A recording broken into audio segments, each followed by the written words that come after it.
do we know much about Koizumi's contacts with or knowledge about outside art, outside artists, outside trends?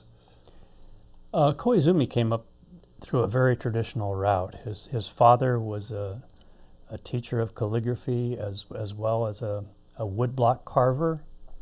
His father made an important manual instructing traditional calligraphy forms. So Koizumi grew up in this combination of intellectual and hands-on family. The best that I can determine is that his exposure to any kind of a cosmopolitan culture occurred when he started studying art more formally with a group or a school that practiced watercolor painting, but in Western style.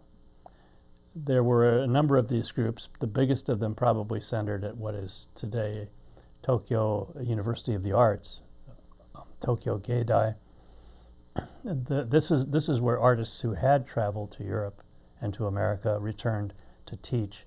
He was clearly exposed to those kinds of works.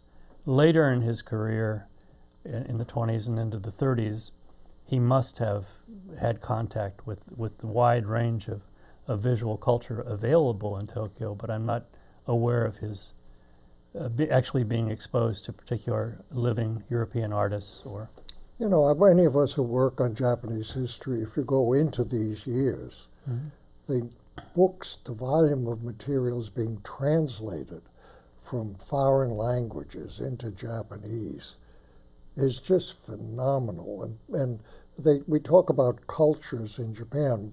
There were, in the publishing world, there were two cultures in popular discourse. One was called Iwanami culture, which was a great publishing company which still exists today, the Iwanami Shoten Publishing Company.